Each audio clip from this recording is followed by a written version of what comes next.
교우 여러분, 저는 지난 1년 동안 설교를 하면서 설교가 무엇일까에 대해서 많은 고민을 했습니다. 설교는 성경 이야기를 재밌게 들려주는 만담도 아니고 세상 돌아가는 이야기를 평가하는 시사평론도 아닙니다.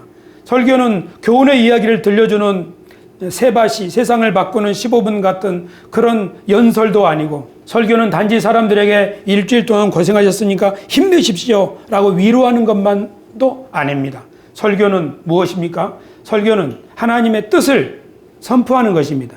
하나님의 뜻은 성경에 있기 때문에 설교는 성경 말씀을 충실히 가르치는 일로 시작됩니다. 하지만 하나님의 뜻은 이 세상을 향한 뜻이기 때문에 세상의 일에 대하여 하나님의 뜻이 말씀을 해줍니다. 또 하나님의 뜻은 우리들에게 때때로 책망도 하고 우리들을 위로하고 격려하기도 하는 것이죠. 하나님의 뜻을 우리가 알게 될 때 우리는 지혜를 얻고 교훈을 얻기도 합니다. 우리가 설교 시간에 하나님의 말씀을 배울 때 성령이 우리들 가운데서 역사하시는 일들이 이처럼 다양하다는 사실을 우리는 이해해야 하겠습니다. 교우 여러분, 하나님의 뜻은 아주 자명하고 분명합니다. 사람들이 하늘의 순리를 따라 살 때 그것은 너무나도 명확한 일입니다. 하늘의 뜻을 거스리는 것은 옳지 않은 일입니다. 그러므로 우리가 하나님의 뜻은 어떤 의미에서는 양심을 따라 사는 것이라고 볼 수 있습니다. 양심에 어긋나는 일은 하나님의 뜻이 아니겠죠. 우리가 양심을 따른다면 하나님의 뜻이 무엇인지를 확실히 분명하게 아는 일에 굉장히 도움이 될 것입니다. 하지만 이거 한번 생각해 보십시다. 우리의 양심이라고 하는 것은 내가 알고 있는 지식과 내가 했던 경험, 그리고 우리가 살고 있는 문화의 영향을 받습니다. 그래서 어떤 사람들은 거리낌 없이 어떤 행동을 하는데 그 사람에게는 거리낌이 없지만, 자기 양심에 걸림이 없지만 그것이 다른 사람에게는 상처가 될 수 있습니다. 왜냐하면 양심이 그 사람의 지식이나 그 시대와 문화의 영향을 받기 때문입니다.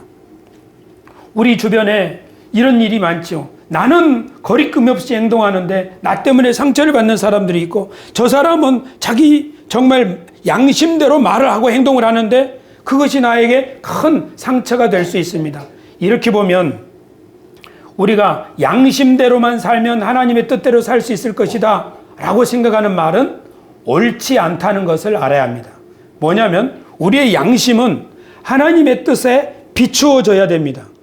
우리가 알고 있는 지식, 우리가 가진 경험, 우리들이 받아온 전통이나 우리 시대의 문화, 그 가운데서 형성된 양심이 하나님의 말씀과 부딪혀서 하나님의 말씀이 비추어주는 길을 깨닫게 될 때 양심은 비로소 점점 새로워지고, 그리고 하나님의 뜻에 부합하는 양심이 될 줄로 믿습니다.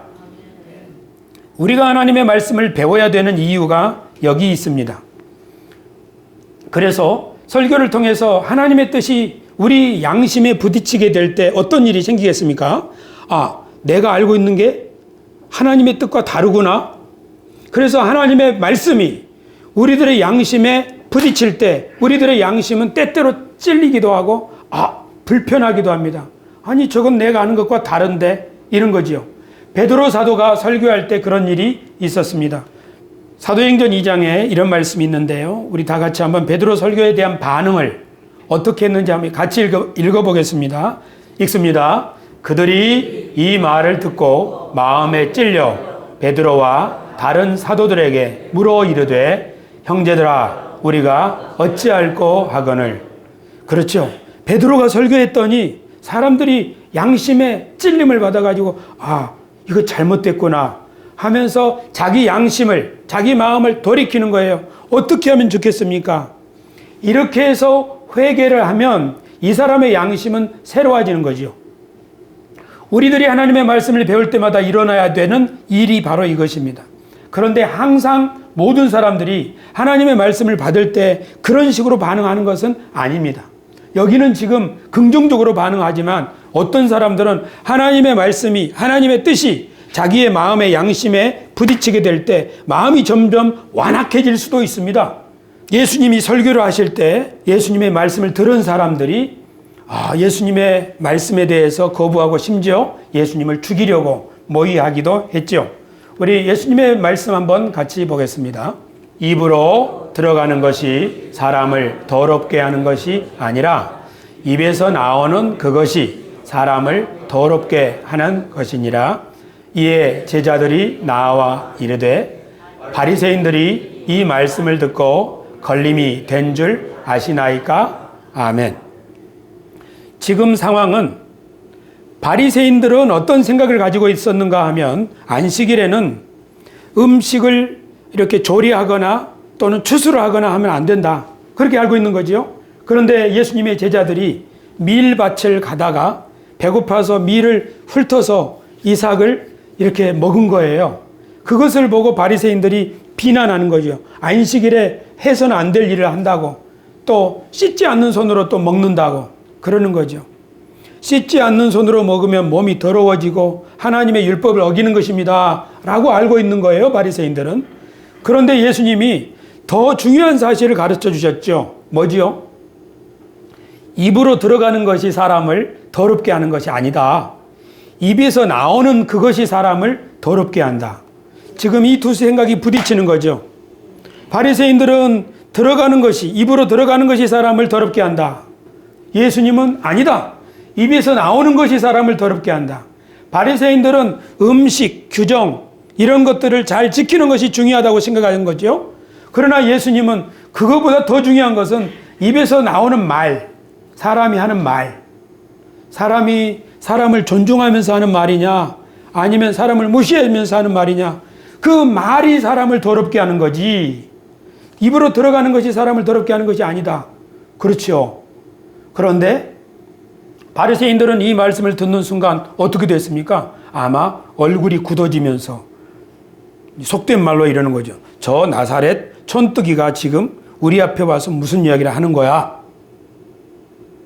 저자는 율법도 모르는가? 자기들이 알고 있는 생각을 바꾸지 않는 거예요. 그러니까 그것을 보고 있던 제자들이 예수님 앞에 와서 걱정돼 가지고요. 왜냐하면 제자들이 보기에 바리새인들은 백성의 지도자들인데, 지도자들이 화난다면 예수님과 자신들의 처지가 위태롭게 되겠지 않습니까? 그래서 하는 거지요. 예수님, 이 말씀이 바리새인들의 마음에 걸림이 된 줄 아십니까? 조금만 수위를 낮춰주세요. 그러는 거죠. 하나님의 말씀을 전하는 설교자는 하나님은 아닙니다. 설교자는 하나님 자리에 앉아서도 안 됩니다. 설교자는 하나님의 말씀을 전할 뿐입니다. 설교자는 하나님의 말씀을 청중에게 전하고 하나님께서 역사하실 것을 바라보고 그것만으로 족하게 여겨야 할 것입니다. 청중들도 하나님의 말씀을 믿음으로 받아서 그 말씀을 깨달은 대로 실천하는 것으로 족할 것입니다. 하지만 설교자는 설교를 하면서 청중들의 안색을 살피지 않을 수 없습니다. 왜냐하면 설교자도 청중들과 함께 우리 가운데 있는 사람이기 때문입니다.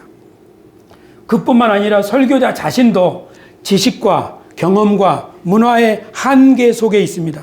어떤 설교도 어떤 설교자도 완전하고 완벽한 설교, 완벽한 설교자는 아무도 없습니다. 다만 우리가 믿는 것은 무엇인가 하면 하나님의 말씀이 진리라는 것과 우리 안에서 하나님이 일하고 계시다는 사실, 우리는 그것을 믿는 것입니다. 불완전한 설교자가 하나님의 말씀을 대언한다 하더라도 하나님이 우리 가운데서 일하고 계시기 때문에 우리 공동체가 지금 하나님의 말씀을 귀 기울여 듣고 그 말씀을 깨닫고 순종하려고 하는 것이죠. 우리의 출발점은 바로 여기에 서 있습니다. 그래서 저는 지난 한 해 동안 설교를 하면서 하나님의 말씀이 우리들에게 이렇게 부딪히기를 바랐지만 여러분이 때때로 들으면서 저 말씀은 나하고는 안 맞는 것 같아 하면서 마음의 귀를 닫아버렸을 수도 있고 아니면 한참 졸다가 후반에 깨날 수도 있고 그렇습니다. 그래서 금년 한 해 들은 말씀을 핵심만 요약해서 다시 한번 말씀드리므로 데오빌로처럼 믿음의 분명한 확신에 설 수 있는 우리들이 되기를 바랍니다. 52주 설교를 했지만 6개로 나눌 수 있습니다. 금년 한 해 우리가 배운 말씀, 가장 많이 들은 말씀은 하나님 나라입니다. 하나님 나라, 여기에 대해서 정말 많이 설교를 했습니다. 하나님 나라는 하늘에 있는 나라도 아니요, 우리가 죽어서 들어가는 나라도 아니요, 하나님의 나라는 하나님이 우리를 위하여 열어주시는 새로운 세상입니다. 그러므로 하나님의 나라는 하나님이 다스리는 세상이요, 다스리는 시간을 말합니다. 그러므로 하나님의 다스림을 받는 그곳에는 기쁨과 당당함과 평안이 있습니다. 하나님의 나라를 그러므로 사람은 선물처럼 받을 수도 있고, 하나님의 나라는 하나님이 다스리는 시대이기 때문에 우리에게 다가오는 것입니다. 그러므로 우리가 하나님의 나라에 지금 들어갈 수가 있는 거지요. 예수님께서 하나님 나라 복음을 전했을 때 그것은 하나님이 다스리는 세상으로 들어와라 하는 말씀이었죠. 그 말씀을 들은 삭개오가 자기의 옛 생활, 옛 시대를 벗어버리고 하나님의 통치를 받겠습니다 하고 예수님 앞에 나올 때 삭개오는 사실 하나님의 나라로 들어온 것입니다. 그 삭개오를 보고 예수님께서 오늘 이 집에 구원이 임하였다라고 말하는 거죠. 그러니까 구원이라고 하는 것은 세상 나라 사람이 하나님 나라로 돌이키는 것입니다. 세상 법, 그러니까 육신의 생각을 가지고 살던 사람이 이제부터는 예수님의 가르침을 따라 하나님의 법도를 따라 살고 싶어요 하고 주님 앞에 나와서 살면 그 사람의 인생은 새로운 인생이 되고 그 사람의 세상은 새로운 세상이 열리는 것입니다. 할렐루야. 이렇게 해서 우리들은 지금 하나님 나라에 들어와 있는 사람들입니다. 우리들은 지금 하나님 나라에 들어와 있으면서 세상 나라 가운데서 살고 있습니다. 다른 말로 하면 우리들은 하나님의 말씀과 진리를 쫓아 살고 있으면서 하나님의 뜻과는 반대가 되는 일들이 일어나고 있는 세상 가운데 살고 있습니다. 그렇기 때문에 우리 하나님의 나라 백성들은 두 나라에서 함께 살고 있는 것인데 여기에 갈등이 생길 수 있습니다. 이 갈등을 성경은 싸움이라고 말합니다. 바울 사도는 선한 싸움이라고 말합니다. 내가 선한 싸움을 싸운다. 이것은 뭐냐면 하나님의 말씀을 쫓아 하나님 나라 백성으로 살려고 할 때 우리들이 겪을 수 있는 고난 같은 것이지요. 할렐루야. 하나님의 나라, 천국은 주님이 이미 우리 가운데 주님의 뜻을 쫓아 살고자 하는 사람에게 주신 새로운 세상이며 새로운 시대라는 사실을 믿으시기를 축원합니다. 그러므로 죽은 이후에 비로소 천국에 들어갈 생각을 마시고 지금 내가 내 욕심과 세상 자랑이 아니라 예수님을 따라서 주님과 동행하는 삶을 살고 있다면 나는 이미 하나님 나라에 들어와 있는 사람입니다. 나의 삶을 통해서 하나님은 삭개오에게 주셨던 새로운 인생, 니고데모에게 주셨던 새로운 인생, 주님의 제자들에게 주셨던 새로운 삶을 오늘 우리들의 삶에도 주신다는 사실을 믿으시기를 축원합니다. 그것이 바로 예수님이 증거하시던 하나님 나라 복음입니다. 이처럼 하나님 나라에 들어와 사는 하나님 나라 백성들은 하나님 나라 백성으로서 살아야 될 그런 지침이나 원리 같은 게 있겠죠. 이것을 예수님께서는 산상수훈의 말씀을 통해서 가르치셨습니다. 산상수훈은 마태복음 5장부터 7장까지 있는 말씀입니다. 저는 이 산상수훈의 말씀을 여러 주에 걸쳐서 설교 8주에 걸쳐서 설교를 했는데요. 산상수훈은 하나님 나라 백성이 하나님 나라 백성답게 살아가려는데 필요한 어떤 핵심 가치, 원리 그런 것입니다. 그러므로 저는 이것이 하나님 나라를 세우는데 필요한 원리이므로 하나님 나라의 마그나 카르타, 대헌장이라고 제목을 붙였습니다. 그것을 다 요약하면 두 가지로 요약할 수 있습니다. 하나는 구도, 다른 하나는 상생입니다. 구도라고 하는 것은 도를 찾는 삶, 즉 진리를 쫓아 살아가는 삶, 다른 말로 하면 하나님과 사람 앞에서 참되게 살아가는 것입니다. 상생은 서로 따뜻하게 더불어 살아가는 것입니다. 그러므로 예수님이 가르쳐주신 모든 가르침을 두 글자로, 두 단어로 요약하면 구도, 상생, 참되게 따뜻하게 사는 것입니다. 이것이 예수님의 가르침의 핵심입니다. 그러므로 하나님 나라 백성들은 이 두 가지를 기억하고 힘써서 실천하는 사람들입니다. 모든 고수들은 자질구레한 얘기를 하지 않고 한마디로 딱 정리를 할 줄 아는 사람들이 고수입니다. 우리 주 예수 그리스도께서는 구약 성경의 모든 율법을 하나로 딱 정리하면 대접을 받고 싶은 대로 네가 먼저 대접하라. 이렇게 먼저 대접하는 것이 모든 성경의 내용의 핵심이라고 딱 정리해 주셨습니다.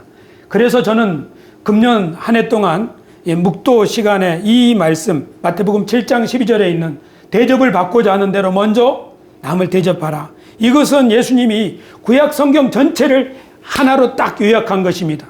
우리 믿음의 스승 바울 사도께서도 모든 율법을 하나로 딱 정리하면 내 이웃을 내 몸과 같이 사랑하라. 이 한 말씀으로 요약할 수 있다. 라고 갈라디아서 5장 14절에서 말씀하셨습니다. 교우 여러분, 고수들은 하나로 정리할 줄 아는 사람입니다. 만약에 여러분들이 시험 공부를 한다고 할 때 진짜 열심히 시험 공부를 하면 그 시험 공부를 종이 한 장에다 압축할 수 있습니다. 제가 하나님의 말씀을 열심히 증거했는데 산상수훈을 설교하고 나서 하나님의 백성들이 어떻게 살아야 되는가 하는 것을 가르치신 것이 예수님의 산상수훈인데 그 말씀을 정리해 보니까 이거예요, 이거. 아, 예수님은 우리가 이렇게 살기를 바라시는구나. 참되게, 따뜻하게.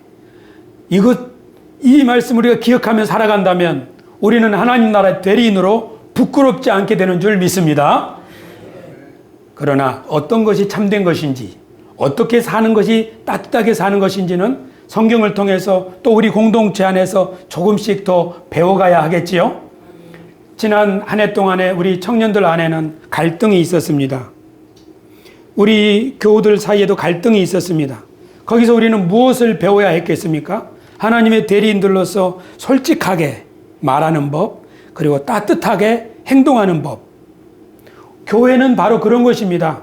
죄 없는 사람들이 모이는 것이 아니라 허물 많은 사람들이 회개하고 주님 앞에 돌아와서 하나님 나라의 은혜와 생명을 누리는데 주님의 말씀을 배우면서 솔직해지는 연습, 그리고 더불어 살아가는 삶, 따뜻한 삶을 연습하는 거지요.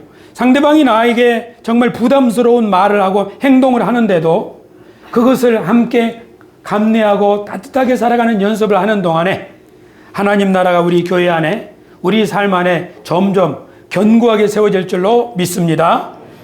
할렐루야. 세 번째는 우리 시대의 그리스도인이 넘어야 할 산, 장애물이 있다고 했습니다. 우리들이 하나님의 대리인으로 살아가는데 자꾸만 우리의 발목을 잡는 거예요. 우리가 앞으로 나아가지 못하게 하는 거지요. 그런 것들이 있다는 겁니다. 첫째는 신앙생활을 왜 하는가? 신앙생활의 목적을 분명하게 해야 된다는 겁니다. 그것은 하나님의 진리의 말씀을 배우고 따르고자 하는 구도자의 삶이 되어야 합니다. 우리가 구도자의 삶을 살게 될 때, 즉 참되고 따뜻하게 사는 삶으로 예수님처럼 사는 삶이 우리 가운데 훈련되어질 때 내 가정과 내 사업도 점점 풀리게 되는 거겠죠. 그러나 사업만 위해서 교회에 온다면 그것은 굉장히 잘못된 것입니다. 신앙생활을 어떤 다른 목적, 그러니까 하나님의 말씀을 바르게 배워서 내가 주님의 백성으로 살아야 된다고 하는 그런 마음이 아니라 다른 목적으로 신앙생활을 하게 된다면 우리는 신앙생활을 엄청 잘못할 수 있습니다. 예를 들면 통일교라고 하는 이단이 또는 신천지라고 하는 이단이 어떤 미국에 사는 목회자들에게 돈을 많이 주면서, 한국에 있는 목회자들에게 돈을 많이 주면서 자기들의 행사에 초청을 한 거예요. 500만 원 이상씩 주면서. 그러니까 그 돈을 바라보고 그 행사에 가서 이단 행사에 참여하는 사람들이 있어요. 그렇죠. 신앙생활의 목적이 잘못되면 이처럼 여러 가지 다른 것으로 미혹하는 이리떼들에게 밥이 되기 쉽습니다. 그러므로 우리들이 신앙생활 하는데 큰 장애물 중에 첫 번째가 뭐냐면 내가 왜 신앙생활 하는가? 내가 왜 교회 오는가? 나는 하나님의 말씀을 바르게 배워서 그분의 뜻을 쫓아 살아가는 구도자의 삶을 살려고 한 것이다. 그렇게 살아갈 때 사실은 행복도 평안도 형통도 당당함도 함께 따라오는 것 아니겠습니까? 그렇지요. 두 번째는 오늘 같은 시대의 과학은 우리 신앙의 걸림돌이 아니라 과학은 도리어 우리가 하나님을 이해하는 데 도움이 되는 길벗이다. 그런 내용을 나누었습니다. 세 번째는 병 고쳐준다고 하는 신유기도. 누구든지 병이 있으면 장로들에게 청하여 기도를 받아라. 믿음의 기도는 역사하는 힘이 많다. 하나님은 병자를 치료하시는 분입니다. 그러나 신유기도 병 고침이 잘못 미혹되어진다면, 우리가 이것을 바르게 넘지 못한다면 이것 때문에 잘못된 길에 빠질 수가 있는데, 병 고침에 관해서는 야고보 사도께서 핵심을 정리해 주셨지요. 병든 사람은 교회 장로들에게 가서 기도를 받아라. 그러면 장로들은 먼저 기름을 바르고 그리고 기도해 주어라. 여기서 기름을 바른다는 것은 의료적 서비스를 한다는 것을 말한다고 그랬습니다. 그러므로 병이 걸린 사람은 가장 먼저 최선을 다해서 의료적 서비스를 받을 수 있도록 도와주고 그리고 기도해 주라는 것. 이것이 제일 중요하다는 사실을 우리가 기억합시다. 요새 막 이런 말에 넘어갈 사람이 있겠습니까? 병 고쳐준다고, 어느 목사님한테 가면 병 나을 수 있다고, 어느 기도원은 신령하니까 병 다 고쳐준다고. 지금은 그런 사람 없지요? 그러나 사람이 절박한 상황에 처하게 된다면 무엇이라도 잡고 싶은 것이 사람의 마음입니다. 그리고 솔직히 하나님이 누구 손을 통해서 어떻게 치료하실지 모르잖아요. 그러나 성경이 우리들에게 가르쳐주는 병고침에 대한 바른 이해는 무엇입니까? 병고침, 그것은 먼저는 의료적 서비스를 받아라. 그리고 기도해 주어라. 여기에 하나님의 계획이 있다는 사실을 알아야 하겠습니다. 그 다음은 극락왕생입니다. 불교 용어죠. 당신 이렇게 믿으면 지옥 가고 이렇게 믿으면 천국 간다.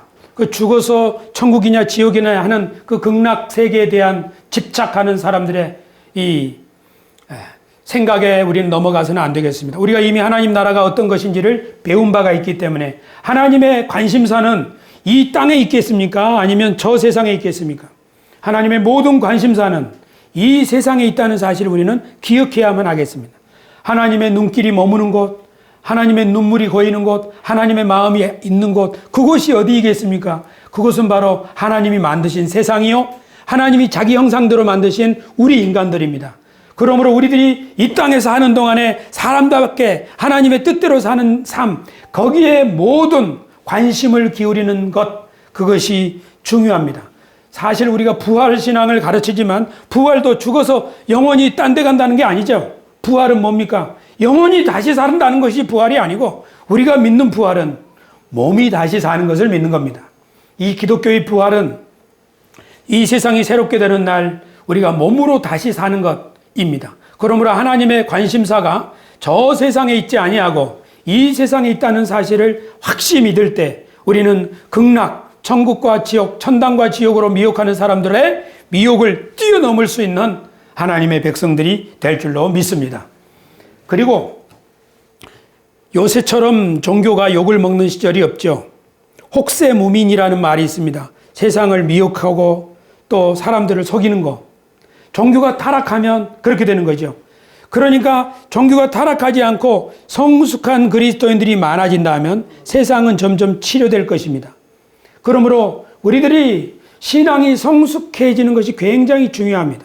어떤 사람이 성숙했느냐 아니면 성숙하지 않았느냐, 그걸 뭘 보고 알 수 있습니까? 그것은 그 사람이 사람을 존중하는가 아니면 사람을 무시하는가. 어제 읽은 기사인데요. 병원에 가가지고 의사 선생님이 이렇게 진료를 할 때 자기는 청년이라 나이가 어린데 의사 선생님이 어디 아파?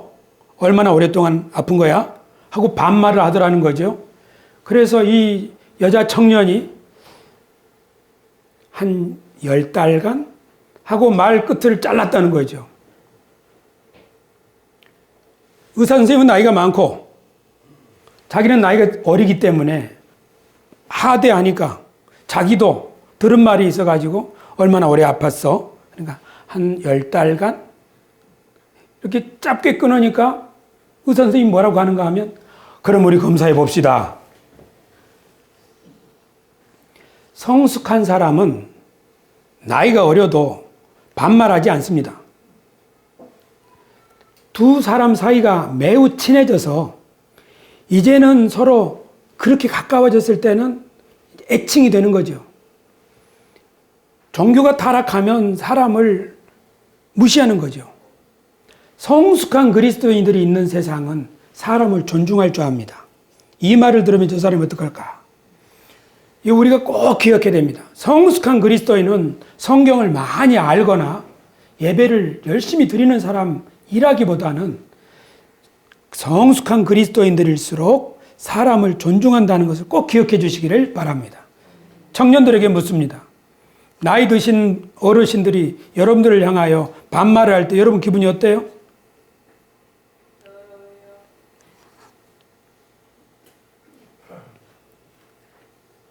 다시 청년들에게 묻습니다. 여러분들은 나이 드신 분들에 대한 존대의 마음이 있나요? 여러분들하고 말이 잘 안 통하는 이 시대의 문물과 조금 뒤떨어진 그런 사람들을 볼 때 여러분들은 혹시 무시해버릴 마음 없나요? 신앙이 성숙한다는 것은 나와 다르지만 내 마음에는 안 들 수 있지만 존중하는 거지요. 교회 안에서 우리가 그걸 연습하는 겁니다. 할렐루야. 간단하게 복습한다고 그래놓고 다시 한번 설교하는 느낌이에요. 그러나 우리 교회의 지금 중요한 내용이기 때문에 그렇습니다.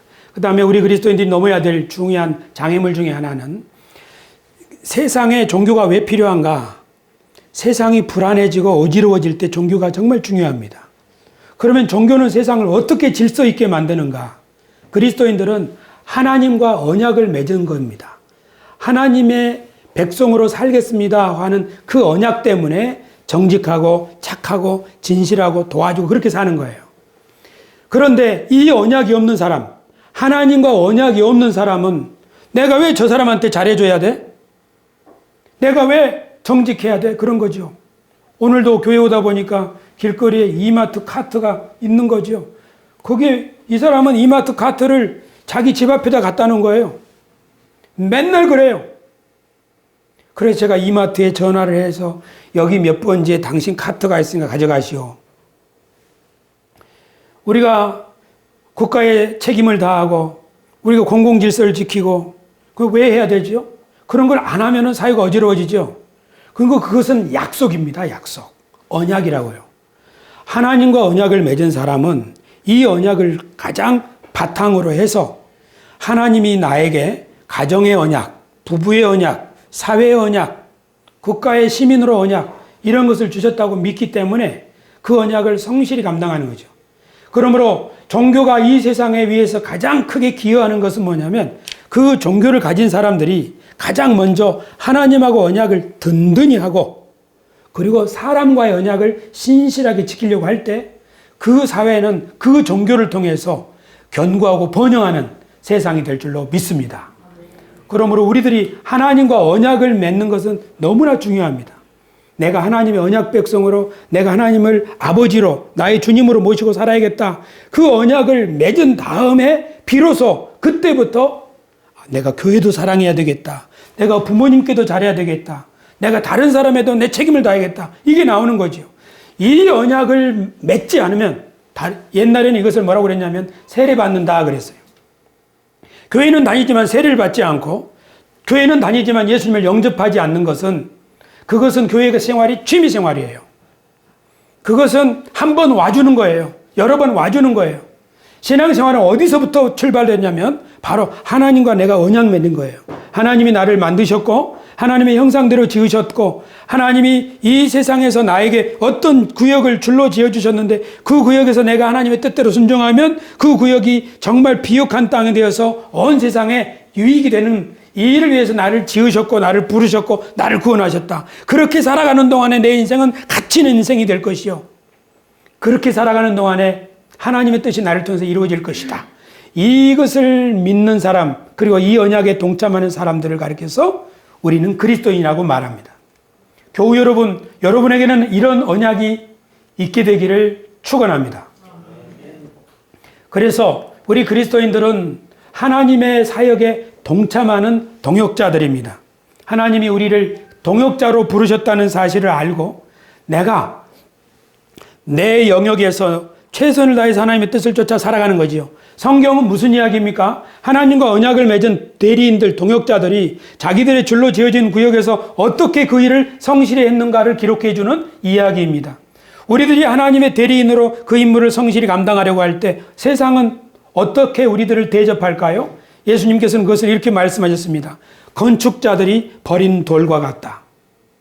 우리가 하나님의 뜻대로 살려고 할 때 세상 사람들이 박수 쳐주는 게 아니라 너 왜 그래? 왜 갑자기 그래? 밥맛이야. 지잘났다. 그리고 어떤 경우에는 협박도 하고 위협을 당할 수 있습니다. 왜냐하면 그게 하나님의 뜻을 쫓아 살아가는 양심적인 길이니까요. 그러나 하나님의 백성들은 하나님이 주신 세 가지 보물을 가슴에 품고 살아가기 때문에 그 어려움을 이겨나갈 수 있습니다. 그것은 바로 하나님이 함께 하신다는 믿음, 하나님이 이 세상을 고치신다는 소망, 그리고 내가 가운데 지금 일하신다고 하는 사랑, 믿음, 소망, 사랑이라고 하는 보물을 간직하는 사람은 하나님의 동역자로서 마침내 승리하게 될 줄 믿습니다. 금년 한 해 우리나라는 많은 갈등이 있습니다. 반대 시위도 있고요. 우리 교회 안에도 갈등이 있었습니다. 그런데 하나님께서는 우리들을 세상의 평화를 위한 일꾼으로 부르셨습니다. 우리가 하나님의 대리인이라고 하는 것은 평화의 대리인입니다. 복음이라고 하는 것은 화평하게 하는 말씀입니다. 그런데 우리가 세상의 평화를 위해서 꼭 기억해야 될 점은 가장 먼저 분별하는 겁니다. 어떤 것이 옳은 말이고 어떤 것이 틀린 말인지, 어떤 것이 참 뉴스이고 어떤 것이 가짜 뉴스인지 이것을 분별할 수 있어야만 갈등을 심화시키는 존재가 아니라 갈등을 중재할 수 있는 첫 단추를 끼는 거예요. 우리 그리스도인들이 가짜 뉴스와 바른 뉴스를 구별하려고 하는 것, 그것이 가장 먼저 중요하겠습니다. 또 한 가지는 우리가 미워해야 될 진짜 원수는 사람이 아니라 바로 미워하는 증오 그 자체입니다. 증오를 미워해야지 사람을 미워해서는 안 되죠. 우리의 싸움은 혈과 육에 대한 것이 아니고 그 사람들 배후의 역사에서 사람들을 서로 미워하게 하고 서로 의심하게 하고 서로 다투게 하는 그것을 싸워야 하는 거죠. 사람이 우리의 원수가 아니라는 사실을 꼭 기억해야만 하겠습니다. 할렐루야. 그렇게 이 평화가 길이다라는 주제로 설교를 하다가 금년 여름에 저는 우리 교회 안에서 큰 갈등이 일어나는 것을 경험을 했습니다. 그러면서 세상에 평화 얘기하지만 이 평화를 이루기 위해서는 결국 우리들 한 사람 한 사람이 성숙해야 되는구나. 그것을 정말 절실하게 느꼈습니다. 그리고 이 세상의 평화를 위해서 하나님께서는 복음의 말씀을 주시는데 각 시대마다 새로운 복음의 말씀을 주신다는 사실을 깨달았습니다. 시대와 장소마다 하나님께서는 그 시대를 치료하기 위한 말씀을 주시는 거죠. 예수님께서는 자신의 백성인 유대인들에게 하나님 나라 복음을 전하셨습니다. 사도 바울께서는 이방인들에게 예수님을 믿음으로 하나님 백성이 되는 복음을 증거했습니다. 그리고 사도 요한은 헬라인들에게 예수님을 태초부터 계신 생명의 말씀이 우리 가운데 오셨다라고 복음을 전했습니다. 요한계시록을 쓴 반모섬의 요한은 교회들에게 7교회에게 편지하면서 예수님을 어떻게 소개합니까? 하나님의 아들이라고 소개하지 않고 오른손에 7별을 붙들고 있는 분, 다윗의 열쇠를 가지신 분, 그리고 좌우에 날선 검을 가지신 분, 이런 식으로 각 교회마다 다르게 예수님을 소개하고 있는 것을 우리는 알 수 있습니다. 우리가 존경했던 그리고 존경에 맞지 않는 조용기 목사님은 어떻게 복음을 증거하셨습니까? 하나님은 지금도 살아계셔서 우리들에게 복을 주시는 분이다 하면서 사람들에게 희망과 용기를 주심으로 그 시대에 그 사람들에게 꼭 필요한 말씀을 증거했습니다. 지금부터 500년 전에 마틴 루터는 오직 믿음으로, 오직 은혜로, 오직 성경으로 하나님의 영광을 위하여 이렇게 살아야 한다는 복음을 증거함으로 한 시대를 회복하게 했습니다. 그래서 저는 2019년 새소망 교회 오늘 우리에게 주시는 복음, 즉 이 시대를 살리고 우리 이 시대 우리가 하나님의 평화의 도구가 되기 위해서 필요한 복음, 그것을 하나님이 우리에게 주셨는데 그것은 하나님의 은혜의 복음과 하나님의 경륜입니다. 소벽에 붙어 있죠. 세수만 교회가 배우고 전해야 할 두 가지 사명. 우리들이 하나님의 은혜의 복음과 하나님의 경륜이 무엇인지 배우고 익히고 나아간다면 하나님께서는 우리 시대에 정말 예수님처럼 바울처럼 이 시대에 꼭 필요한 일꾼들이 교회에서 일어나게 하신다고 저는 믿습니다. 이렇게 하니까 가을이 지나갔고 지금 지난 11월 24일부터 저는 누가복음을 설교하고 있습니다. 누가복음을 통해서 저는 예수님이 우리들의 모범으로 하나님께로부터 보내심을 받은 대리인으로서 우리들의 대리인적 모범 모델로서 어떻게 사역을 하셨는가, 어떻게 가르치셨는가, 이것을 우리는 지금 배우고 있습니다.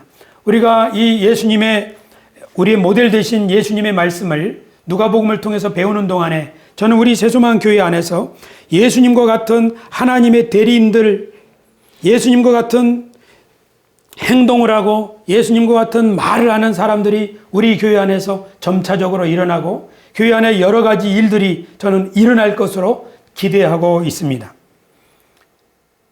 지난 한 해 동안 한 설교를 제가 정신없이 쫙 정리를 다 했습니다. 우리 제목만 한번 읽어보십시다. 시작. 하나님 나라와 세상 나라. 하나님 나라의 마그나 가르타 산상 설교.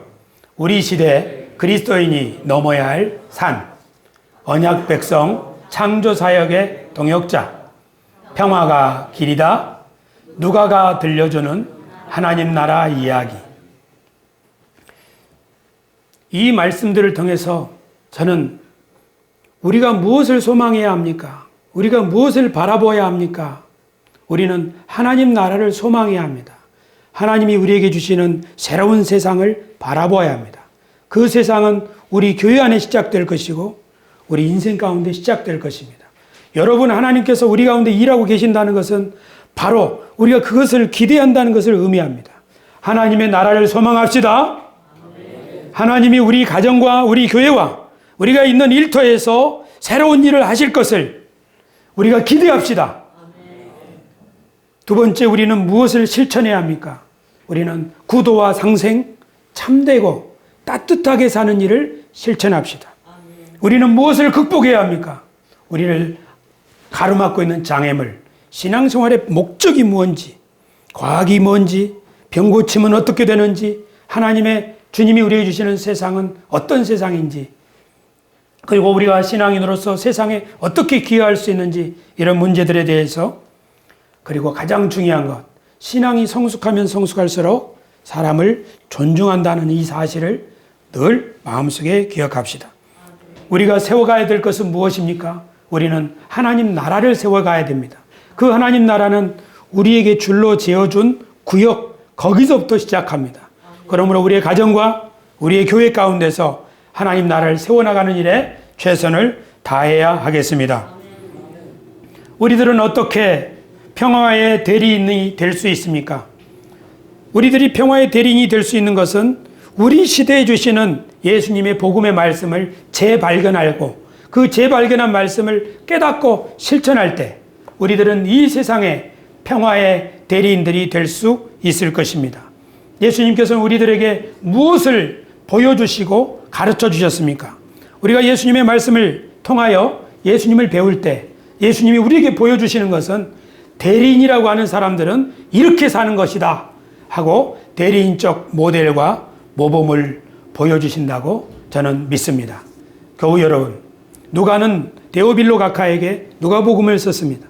데오빌로 가카는 그 누가복음을 읽고 배우면서 신앙이 성숙했을 것이고 그로 말미암아 하나님의 나라는 점점 확장되었을 것입니다. 우리 교회도 하나님의 말씀을 열심히 배우고 가르치고 있습니다. 하나님의 말씀은 씨앗과 같습니다. 이 말씀이 우리 가운데 떨어지면 그것이 수고와 인내라고 하는 두 가지 과정을 통해서 점점 자라고 반드시 열매를 맺게 될 줄 믿습니다. 우리 모두 이 일을 위하여 일하시는 하나님의 역사를 믿고 함께 새해를 맞이하기를 주의 이름으로 부탁을 드립니다. 기도하겠습니다.